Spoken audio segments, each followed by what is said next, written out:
Hello students. अब हम last topic पढ़ रहे हैं, मतलब हमारी लास्ट क्लास है और इसी के साथ कंपनी एक्ट भी पूरी तरह से फिनिश हो जाएगा। हमारे 3 मेजर चैप्टर फिनिश हो गए। बस इसके बाद हमारा पार्टनरशिप और एलएलपी बचेगा। उसमें हमें बहुत ज़्यादा टाइम नहीं लगना है, थोड़ा टाइम लगेगा, बट पार्टनरशिप में ज़्यादा मेहनत नहीं लगती क्योंकि वो कहीं ना कहीं पढ़ा होता है हमने। उसमें केस लॉज भी नहीं है। एलएलपी तो बहुत छोटू सा चैप्टर है, वो पार्टनरशिप के बाद ही होगा, इसलिए उसको लास्ट में करते हैं। अदरवाइज छोटा सा चैप्टर है, उसमें तो बिल्कुल भी टाइम नहीं लगता। और पार्टनरशिप में भी क्या है कि केस लॉज नहीं है, कुछ नहीं है, सीधा सीधा लॉ है और थोड़ा सा आपको पता होता है क्योंकि पार्टनरशिप आपने फिर भी सही से पढ़ा होता है इन क्लास 12 में। कंपैरेटिवली हो जाएगा वो। अभी बात करते हैं exceptions to the doctrine of indoor management. मतलब जो हमारे एक्सेप्शंस हैं, ऊपर हमने पढ़ा, क्या पढ़ा हमने कि आउटसाइडर को इंडोर मैनेजमेंट की नॉलेज नहीं होगी, इंटरनली मैटर्स जो है ना उसके बारे में उसको जानकारी नहीं होती है। बट यहाँ पे एक्सेप्शन है, यहाँ पे उस चीज को वो प्रोटेक्शन नहीं दे रहा है। पहले क्या प्रोटेक्शन दी थी, आउटसाइडर को प्रोटेक्शन दे रही थी इंडोर मैनेजमेंट में कि देखो भाई कोई बात नहीं, तुमने कुछ गलत कॉन्ट्रैक्ट कर लिया, अब तुम्हें नहीं पता था कि इंटरनली ऐसा हो रहा है, तो तुम्हारे पास राइट है कि तुम कंपनी के अगेंस्ट में केस फाइल कर दो, ऐसा कह रहे थे। बट क्या हुआ, बहुत सारे लोगों ने ना इसका गलत फायदा उठाने शुरू कर दिया। तो फिर लॉ ने क्या करा, उसके धीरे धीरे ना उसके एक्सेप्शंस बनाए। कहा कि देखो ठीक है, हम मानते हैं कि बाहर वाले को सारे मैटर्स के बारे में नहीं पता होगा, लेकिन कुछ उन्होंने एक्सेप्शंस दे दी जहां पे हम मान के चलेंगे बाहर वाले की गलती है, हम उसको प्रोटेक्शन नहीं देंगे और कॉन्ट्रैक्ट क्या हो जाएगा, पूरी तरह से बेकार हो जाएगा। ये कहीं ना कहीं फिर मेरा कैसे, इसका इम्प्लीकेशन कैसी आ जाएगी, जैसा मेरा सबसे पहले था, ठीक है, कंस्ट्रक्टिव नोटिस जैसा था। अगर मैं यहाँ पे बात करता हूँ तो ये वाला, ये कॉन्ट्रैक्ट क्या होता था, कंस्ट्रक्टिव नोटिस वाले कॉन्ट्रैक्ट नॉर्मली मैं अगर बात कर रहा हूँ तो यहाँ पे अगर आपने इसमें कुछ गड़बड़ हो रही है तो यहाँ पे गलती किसकी है, यहाँ पे मिस्टेक किसकी है, मिस्टेक होती है किसकी, आउटसाइडर की। इस वाले में केस में मिस्टेक किसकी होती है, कंपनी की। इस वाले केस में मिस्टेक किसकी होगी, आउटसाइडर की। फिर से बात समझ में आ रहा है ना, थोड़ा सा रिलेट कर पा रहे हो।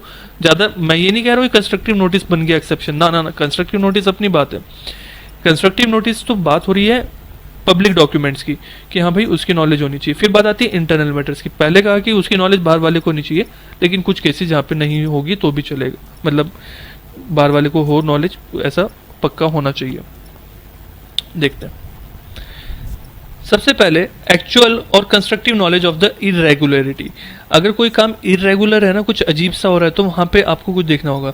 The rule does not protect any person when the person dealing with the company has notice whether actual or constructive of the irregularity. मतलब जहां आप मेरे पास आए, ठीक है, मैं कंपनी हूं, आप मेरे पास आए, कोई कॉन्ट्रैक्ट कर रहे हो, अगर आपको दिख रहा है ना कुछ गड़बड़ है, आपको कुछ एहसास हो रहा है, अब आप बेफिक्र होकर नहीं बैठ सकते कि मैं तो क्या कल को कोई दिक्कत होगी कह दूंगा कि इंडोर मैनेजमेंट इंटरनल थे, मुझे नहीं पता था, ठीक है, मुझे मेरी कोई रेस्पॉन्सिबिलिटी थी उसको पता करने की, नहीं।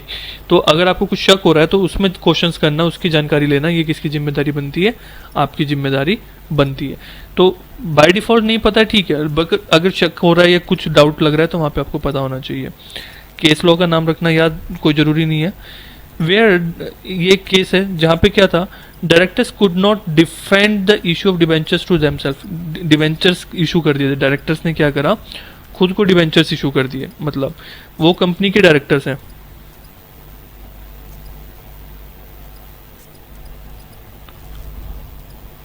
अरे क्या हो गया,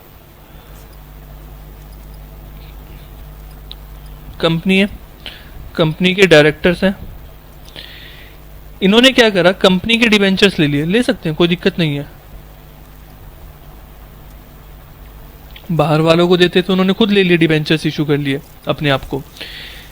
because they should have knowledge known that the extent which they were lending money to the company required assent of the general meeting which they had not obtain. इस केस में क्या हुआ कि डिवेंचर्स इशू करने के लिए ना, जितने उन्होंने इशू करे उसके लिए क्या चाहिए था, मेंबर्स की परमिशन चाहिए थी, मेंबर्स की परमिशन चाहिए थी। तो इन्होंने क्या कहा, ये कहने लगे देखो भाई कंपनी ने इशू करे विदाउट परमिशन, विदाउट परमिशन। ये कह रहे हमें क्या पता, हम तो थर्ड पार्टी है ना, थर्ड पार्टी को इंटरनल मैटर की जानकारी की बात नहीं होनी चाहिए, उसको नहीं पता चलता है, तो हमारी कोई रेस्पॉन्सिबिलिटी नहीं है, कंपनी ने ऑथोराइज थे या नहीं थे, हमें क्या पता भाई वो अंदर सैंक्शन हुए, मेंबर्स ने दिया नहीं दिया उसकी परमिशन इतने सारे डिवेंचर्स को इशू करने की, हमें क्या पता। तो हमारी कोई रेस्पॉन्सिबिलिटी नहीं है, इसलिए ये कॉन्ट्रैक्ट वैलिड होगा, हम रियल डिबेंचर होल्डर्स कहलाएंगे। वो क्या करना चाह रहा है, इंडोर मैनेजमेंट की फैसिलिटी को लेना चाह रहा है, उसका गलत फायदा उठाना चाह रहा है। क्यों? यहाँ पे देखो, डायरेक्टर है भाई, वो ही तो कंपनी के सारे रूल्स रेगुलेशंस, वो सारा काम कर रहा है डायरेक्टर। तो क्या उसको ये भी नहीं पता है कि मीटिंग में डिबेंचर्स की परमिशन मिली या नहीं मिली? डेफिनेटली पता होगा, बट वो क्या कर रहा है, लॉ का गलत फायदा उठाना चाह रहा है। फिर लॉ ने क्या कहा, देखो भाई, अगर आप इरेगुलर काम कर रहे हो, कुछ अलग काम हो रहा है, तो वहां पे हमें पता होना चाहिए। अभी आपको पता है कि आप खुद को ही डिबेंचर इशू कर रहे हो, और आपको रियलिटी पता है कि वहां पे मैं अभी तक इशू नहीं हुआ, आपको जानकारी है इस बात की, तो आप जो हमारा इंडोर मैनेजमेंट वाला सिस्टम है इसका फायदा नहीं उठा सकते हो, क्योंकि आपको पता है कि ये गलत है। तो ये डिबेंचर्स कैसे हो जाएंगे, गलत हो जाएंगे, बेकार हो जाएंगे। बात समझ में आई? क्लियर है ना? मतलब अभी नॉर्मली तो क्या होता है, कुछ कंपनी ने, मेंबर्स ने अप्रूव करा, कितनी लिमिट अप्रूव करी, मुझे क्या पता, आउटसाइडर को नहीं पता है। बट अभी क्या था, यहाँ पे इंटरनली डायरेक्टर भी वही है, तो अब तो उसको पता था ना, तो अब वो बहाना नहीं बना सकता कि मुझे क्या पता था। जब पता है तो पता है भाई। और डायरेक्टर सेम केस यहाँ पे, यहाँ शेयर से रिलेटेड है कि खुद को शेयर्स इशू करे, और शेयर्स के रिगार्डिंग कोई चेंजेस था कुछ डायरेक्टर वगैरह का, वो उसने पता ही नहीं, वो कह रहा है कि मुझे नहीं पता। तो ऐसा नहीं हो सकता है, ठीक है। अगर आप खुद को ही शेयर इशू कर रहे हो, खुद डायरेक्टर हो, सब कुछ है, तो खुद को तो सब चीजें पता रहती है ना, फिर वहां पे आपको कुछ भी करने की रिक्वायरमेंट नहीं है इस तरह की। Suspicion of irregularity, the doctrine in no way rewards those who behave negligently where the person dealing with the company is put upon an inquiry। मतलब इग्नोर होके, नेग्लेक्ट करके, लापरवाही से आप कोई कॉन्ट्रैक्ट नहीं कर सकते। जहाँ पे आपको कुछ डाउट हो रहा है ना, तो वहाँ पे आपकी जिम्मेदारी बनती है किस चीज़ की, नेसेसरी इंक्वायरी करने की। अगर वहाँ पे कोई डाउट, अनयूजुअल ट्रांजैक्शन है, जो ट्रांजैक्शन हो रही है अनयूजुअल है और नॉर्मल नहीं है, तो वहाँ पे आपकी जिम्मेदारी बनती है उसको पता करने की। जैसे कि बात करते हैं Anand Bihari Lal versus insurance company, case law का नाम याद रखने की ज़्यादा ज़रूरत नहीं है इस वाले की। एक accountant of the company entered into a contract on behalf of the company. उसने क्या करा है, कंपनी के बिहाफ पे ना अकाउंटेंट कॉन्ट्रैक्ट एंटर कर रहा है with a third party to sell property of the company. मतलब एक अकाउंटेंट है, ठीक है, सिर्फ अकाउंटेंट है। अकाउंटेंट ये क्या कर रहा है, कंपनी की प्रॉपर्टी ना किसी मिस्टर ए को बेच रहा है, ठीक है। अभी ए ने क्या करा, ये प्रॉपर्टी खरीद ली, और बाद में जब बात हुई तो ए क्या कह रहा है, भाई मैं तो थर्ड पार्टी हूं, मुझे क्या पता तुमने उसको परमिशन दे रखी थी नहीं दे रखी थी, मुझे क्या पता कि तुमने ए को अलाउ कर रखा था नहीं कर रखा था कि सेल कर सकते हो नहीं कर सकते हो। तो ये कोई इलॉजिकल बात है ना भाई। अकाउंटेंट कभी नेचुरली, नॉर्मल बात समझो, नॉर्मली क्या अकाउंटेंट प्रॉपर्टी बेच देगा क्या कंपनी की? नहीं बेचेगा ना। तो आपको पूरी इंक्वायरी करनी चाहिए थी, आपको डिटेल में जाके चेक करना चाहिए था क्या उसको स्पेशल परमिशन मिली है। हाँ, उसका कंपनी का ऑनर था, कोई वहाँ पे सीईओ था, वो सेल कर रहा है, तो आप एक बार को सोच सकते हो कि ठीक है भाई, परमिशन मिली होगी, उसकी प्रॉपर्टी उसने बेच दी होगी, या मैनेजर है, डायरेक्टर है, तो उनके थ्रू तो आप समझ सकते थे। अकाउंटेंट बेच रहा है, ऐसे तो कल को क्या करोगे, कोई वहाँ का पियोन है वो भी बेच देगा, कोई ऑफिस बॉय है वो भी सेल कर देगा, पूरी की पूरी प्रॉपर्टी सेल कर देगा, गड़बड़ हो जाएगी ना। वरना तो क्या करोगे आप, एक ऑफिस बॉय के साथ मिलोगे, कहोगे एक काम कर तू ना मुझे प्रॉपर्टी बेच दे, और कल को कोई पूछेगा ना, मैं कह दूंगा मैं तो एक्सेप्शन, वो मतलब इंडोर मैनेजमेंट वाला कंसेप्ट कह दूंगा, और कह दूंगा एग्रीमेंट वैलिड है, मुझे क्या पता तुमने परमिशन दी थी नहीं दी थी, गड़बड़ हो जाएगा सारा। बात समझ में आया? तो यहाँ पे यही कहा था कि ये थर्ड पर्सन ये एज्यूम नहीं कर सकता कि अकाउंटेंट को परमिशन दी होगी। सो थर्ड पार्टी को क्या कहा, उसको कॉन्ट्रैक्ट करने के लिए उससे पहले एक बार चेक करना था कि हाँ आपकी क्या कंपनी ने उसको ये राइट दिया है या नहीं दिया है, ठीक है। आपको ये पूरी तरह से चेक करने की रिक्वायरमेंट बनती थी, तो आपकी जिम्मेदारी बन रही थी थर्ड पर्सन की। आप ये नहीं कह सकते थे इंडोर मैनेजमेंट है मुझे नहीं पता एंड ऑल, तो आपको क्या करना है, उस चीज़ को पता होना आपके लिए रिक्वायर्ड था। दूसरा देखते हैं, a person holding directorship in 2 companies, एक बंदे की क्या थी, 2 कंपनी का डायरेक्टर था। Agrees to pay money of 1 company in payment of debt of the other company. उसने कॉन्ट्रैक्ट कर लिया कि क्या मैं ना आपका इस कंपनी का उधार दूसरी कंपनी के उससे दे दूंगा पैसों से। ऐसा पॉसिबल है क्या? मान के चलते हैं, एज्यूम करते हैं एक कंपनी है ए, एक कंपनी है बी, उधार लिया इसने 1 लाख रुपीज का। डायरेक्टर एक बंदा जो है ना, ये मिस्टर डायरेक्टर है, ये इधर के भी डायरेक्टर इधर के भी डायरेक्टर, बैंक से लोन लिया, बैंक को क्या कॉन्ट्रैक्ट कर रहा है, कह रहा है कि देखो भाई मैं तुमसे 1 लाख का लोन ले रहा हूँ, और बैंक ने का पैसे कहाँ से दोगे, ए के पास तो पैसा है ही नहीं, तुम्हारी कंपनी के पास तो इतना पैसा ही नहीं कि मुझे रिपेयर कर पाएगा। ये क्या कह रहा है, मैं ना बी का पैसा ला के दे दूंगा, वो भी तो मेरी कंपनी है, मैं वहाँ का डायरेक्टर हूँ, बी के पैसा आपको दे दूंगा। अरे क्या लॉजिकल बनता है क्या अभी, नहीं ना।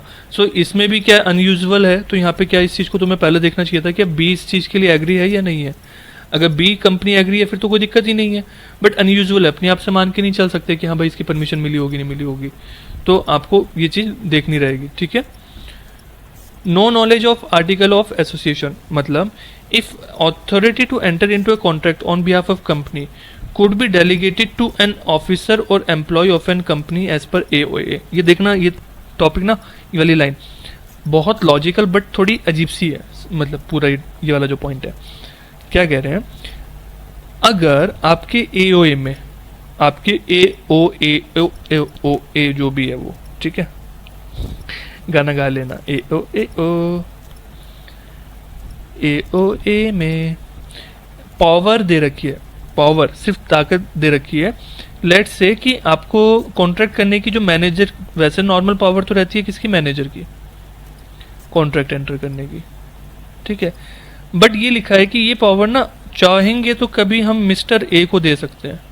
मिस्टर ए कोई भी हो सकता है, एम्प्लॉय है कोई भी है, कि ये वाली पावर जो है ना कॉन्ट्रैक्ट करने की पावर, ये किसको दे सकते हैं, मिस्टर ए को दे सकते हैं, कभी भी हम कह सकते हैं। तो फिर उसके बाद क्या हो जाएगा, मिस्टर ए भी कॉन्ट्रैक्ट कर सकता है कंपनी के बिहाफ पे, हम ये पावर इसको दे सकते हैं।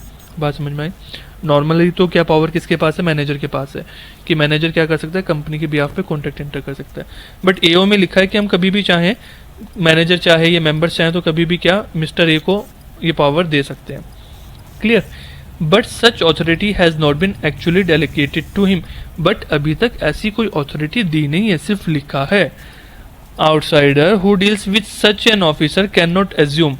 अब जो आउटसाइडर, अभी क्या था, एक आउटसाइडर है बी, इसके साथ कोई कॉन्ट्रैक्ट हुआ है, ए के साथ कोई कॉन्ट्रैक्ट हो रहा था, ठीक है, उस can not assume that required authority has been delegated to him if outsider has not read ए।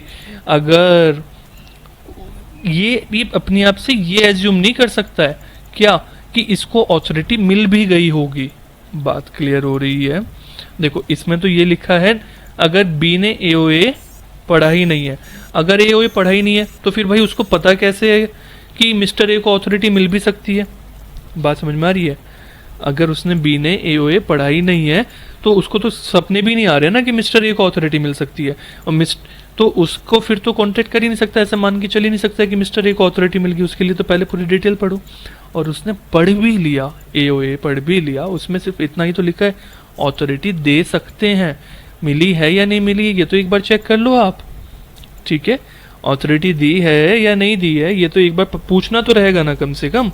आप मिस्टर ए से पूछो कि आपको अथॉरिटी मिल गई है, मिस्टर ए कहते हैं कि हाँ मुझे अथॉरिटी मिल गई, फिर ठीक है आप ट्रस्ट करके कर सकते हो कि मिल सकती थी, और मिस्टर ए कह रहा है कि मिल गई है तो फिर ओके है। बात समझ में आ रही है। बट अपने आप से सोच के चलोगे ऐसा काम नहीं होना है। क्लियर। आगे बढ़ूँ, यहाँ पे कुछ नोट करना हो तो कर लेना, ठीक है। आगे चलो। तो कोई था नहीं, मतलब देखो इसमें अभी तक जो मेरे लिए इंपॉर्टेंट है ना, मैं बताता हूँ अभी तक ज़्यादा इंपॉर्टेंट वाले कौन से थे। केस लॉज आएंगे आपके पास, ऐसा नहीं आएगा एक्सेप्शंस लिख दो, ऐसा तो रेयरेस्ट चांस होता है। केस लॉज आते हैं, क्वेश्चंस आते हैं कि ऐसा ऐसा हो गया तो अभी आप क्या करोगे, ठीक है। सबसे पहला तो मेरे लिए इंपॉर्टेंट है ये वाला डायरेक्टर वाला, ठीक है। अपने ही डायरेक्टर ने अपने ही शेयर्स खुद ही ले रहा था, ये अपनी कंपनी के, या फिर डिवेंचर्स ले रहा था। फिर ये वाला जहाँ तुम्हें अकाउंटेंट वगैरह की बात हो रही थी, इरेगुलरिटी की बात हो रही थी, तो बात आती है। ये एओए वाला कुछ ज़्यादा खास नहीं है। और फिर ये वाला इंपॉर्टेंट है, ये तो सिंपल है। देखते हैं फॉर्जरी वाले क्या कहते हैं। In this case plenty was the transfer of the share certificate. मतलब यहाँ पे केस बताता हूँ हुआ क्या था, क्योंकि वो रीड करके थोड़ा एकदम कॉम्प्लिकेटेड रहेगा, तो समझ लेते हैं पहले। देखो यहाँ पे क्या था कि एक कंपनी थी,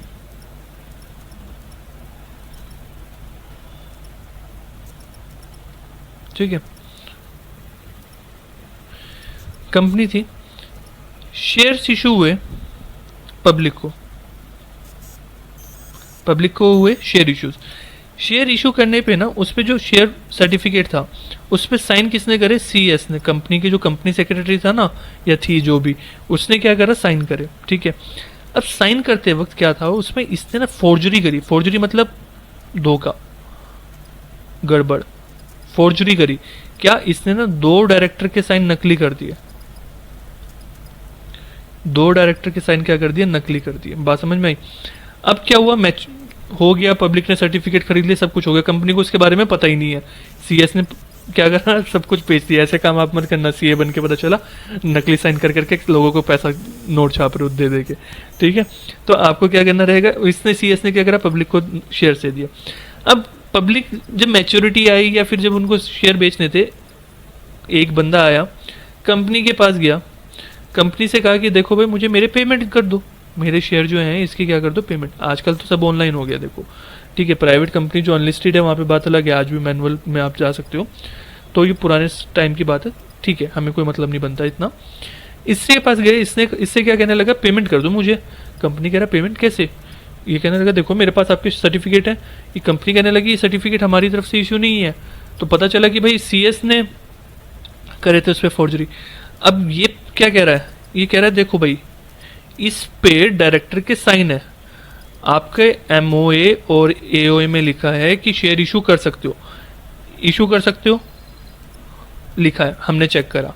कौन इशू कर सकते हैं, डायरेक्टर कर सकते हैं, हमने पढ़ा, डायरेक्टर के नाम हमने पढ़े, वो उन्हीं के साइन है। अब हमें क्या पता है कि साइन कैसे हैं, इंटरनली हमें, आपका ही इंटरनल मैटर है कि डायरेक्टर साइन कैसे कर सकता है। हम कैसे पता करेंगे कि साइन किसके हैं, ये आपके इंटरनल मैटर है।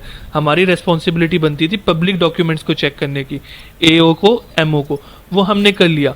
तो अब हमें इंटरनल मैनेजमेंट के अंदर आ जाते हैं, डॉक्ट्रिन ऑफ इंटरनल मैनेजमेंट, मतलब ये कॉन्ट्रैक्ट वैलिड रहेगा, वैलिड रहेगा, हमारी कोई गलती नहीं है, आपको हमें पेमेंट करनी पड़ेगी।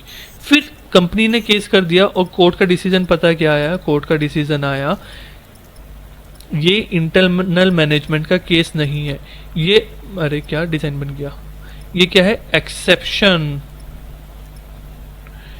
क्या एक्सेप्शन है, ये फोर्जरी का केस है, धोखाधड़ी का केस है। धोखाधड़ी का जब केस आता है तो हम उसको इंटरनल मैनेजमेंट के अंदर कवर नहीं कर सकते। वहां पे भाई आपके साथ धोखा हुआ है, कोई धोखा कर रहा है, तो यहाँ पे अभी क्या होगा कि आप कंपनी को रेस्पॉन्सिबल नहीं ठहरा सकते। बात समझ में आई, मतलब पब्लिक को उसका पैसा नहीं मिलेगा। अब आपके माइंड में आएगी सर ये तो गड़बड़ हो गई। देखो पब्लिक जो है कंपनी को रेस्पॉन्सिबल नहीं ठहरा सकती, कंपनी को यहाँ पे कुछ नहीं है, कंपनी बची रहेगी। गलती किसने करी है, सीएस ने करी है ना, आप सीएस के अगेंस्ट में केस करो, वो बात ओके है, सीएस से पैसा रिकवर करो, कंपनी बची रहेगी।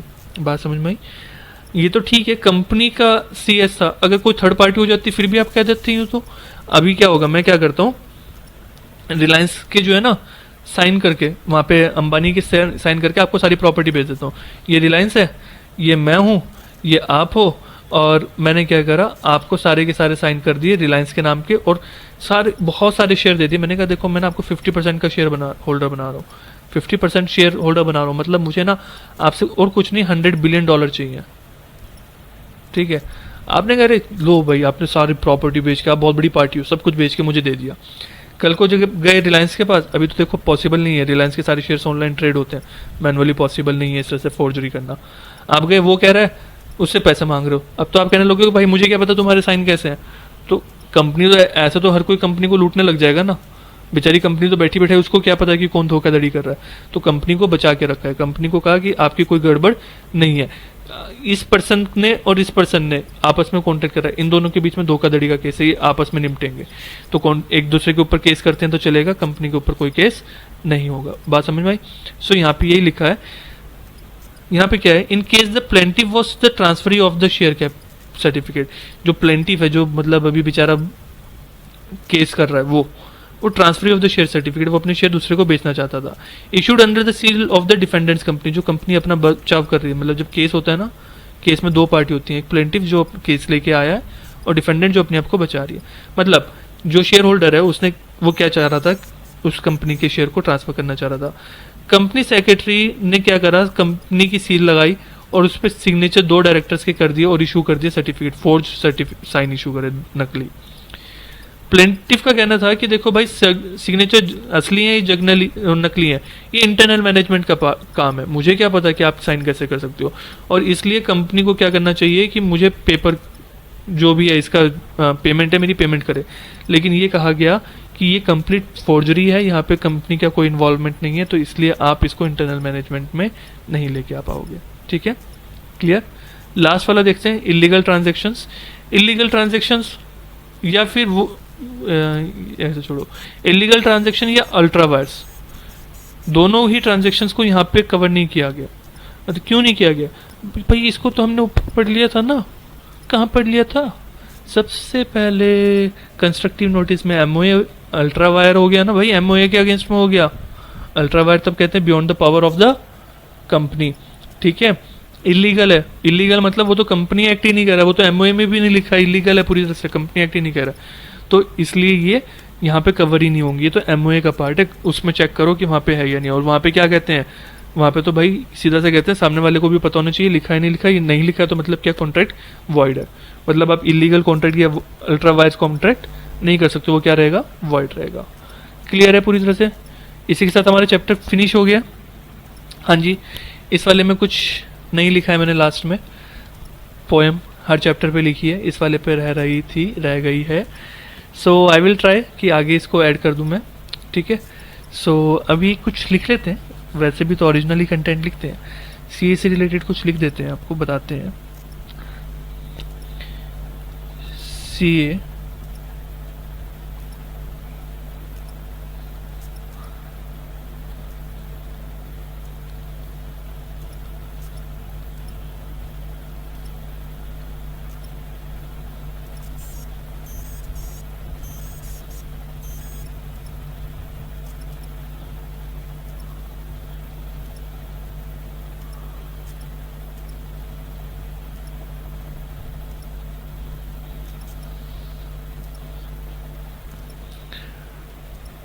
CA is hard, CA is very hard, but आपको कहा किसने है कि मैं इजी हूँ? मतलब यू आर सुपर हार्ड, आप में वो टफनेस है, वो हार्डनेस है, मतलब आप उससे ज़्यादा स्ट्रांग हो। ठीक है, so you can do CA. मुश्किल है, कोई दिक्कत नहीं है, बट जल्दी ही सीए बनोगे। ठीक है, ये पता है क्या, जब नाम से पहले ये, जितनी बार मैं पीयूष से पहले ये सीए लिखता हूँ ना, एक अलग ही मतलब खुशी मिलती है, मतलब अच्छा लगता है जब सीए लिखा हुआ होता है पीयूष से पहले। या कभी किसी चीज़ के रिगार्डिंग कोई कॉल करते हैं, या फिर कभी कोई हमारा मतलब सेशन हो रहा है, कहीं कोई प्राइज़ मिल रहा है, कुछ भी, जब वो सीए वर्ड से पहले ऐड होता है ना, तो सुनने में बहुत स्पेशल लगता है। सो एक बार बनो सीए, आपको पता चलेगा कि कितना अच्छा रहता है, मतलब कितना अच्छा फील होता है। Every one respects you that much ना, कि बहुत ज़्यादा कोई भी आपको कॉल करेगा, और जो रेस्पेक्ट मिलती है ना आपको, बहुत एक यूनिक होती है, वो शायद ही किसी प्रोफेशन में आपको मिले इंडिया में, जितनी आपको सीए में मिलती है। ठीक है, चलो बाय बाय, टेक केयर, अच्छे से पढ़ना, सारे क्वेश्चंस इसके सॉल्व कर लो। कहीं पे भी कोई भी क्वेश्चन आपको बुक के नहीं स्किप करना है, बुक के सारे question hand to hand complete करते चला करो। ठीक है, चलो बाय बाय, टेक केयर।